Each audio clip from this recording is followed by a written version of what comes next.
इयत्ता 9वी भूगोल प्रकरण 11वे वाहतूक व संदेशवहन. नकाशा वाचन. सातारा जिल्हा. प्रमुख रस्ते व लोहमार्ग.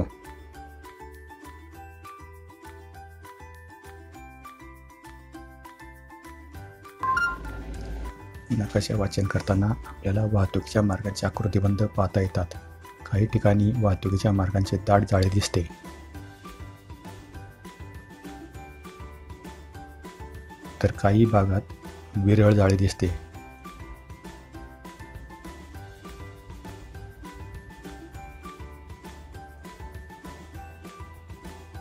काही भागात तर आपल्याला वाहतुकीचे मार्ग उपलब्ध नसल्याचे आढळते.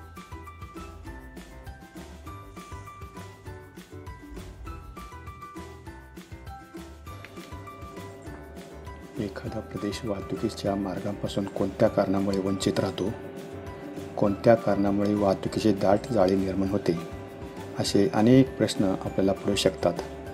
या प्रश्नांची उत्तरे शोधण्यासाठी प्रदेशाच्या वाहतुकीच्या नकाशासोबत त्या प्रदेशाचा प्राकृतिक नकाशासुद्धा आपल्याला अभ्यासावा लागतो. या दोन्ही नकाशांचे एकत्रित वाचन केल्यास या सर्व प्रश्नांची उत्तरे आपल्याला सापडतात. आपल्या पुस्तकात दिलेल्या सातारा जिल्ह्याची प्राकृतिक रचना, प्रमुख रस्ते व लोहमार्ग नकाशा यांचा एकत्रित अभ्यास केल्यास आपल्याला काही बाबी सहज लक्षात येतील. सातारा जिल्ह्याची पश्चिमेकडील बाजू सह्याद्री पर्वत व त्याच्या उपशाखांनी म्हणजेच जास्त उंचीच्या भूप्रदेशांनी व्याप्त आहे. तेथील भूरचना चढ उताराची असून याच परिसरात कोयना धरणाचा शिवसागर हा विस्तीर्ण जलाशय पसरलेला आहे.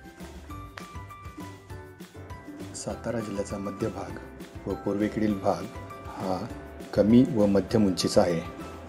सातारा जिल्ह्याच्या प्राकृतिक रचनेचा विचार केला असता जिल्ह्याचा पश्चिम भाग हा सह्याद्री पर्वत व त्याच्या उपशाखांनी व्याप्त असल्यामुळे या भागात वाहतुकीच्या मार्गांचे जाळे विरळ आहे. सातारा जिल्ह्याचा पूर्व भाग कमी व मध्यम उंचीचा असल्याने पूर्व भागात वाहतुकीच्या मार्गांची घनता मध्यम स्वरूपाची आहे. सातारा जिल्ह्याच्या मध्य भागात वाहतुकीच्या मार्गांची घनता जास्त आहे. याच भागातून एक राष्ट्रीय महामार्ग व लोहमार्ग गेलेला आहे. या महामार्गाला जोडणाऱ्या अनेक रस्त्यांची जाळे याच भागात आहे.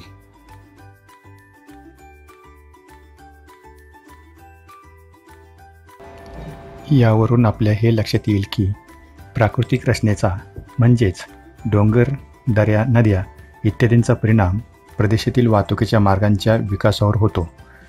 मैदानी सखल प्रदेशात वाहतुकीच्या मार्गांच्या सोयी चांगल्या प्रकारे विकसित होतात. त्या मानाने उंच सखल प्रदेशात त्यांच्या विकासावर मर्यादा येतात.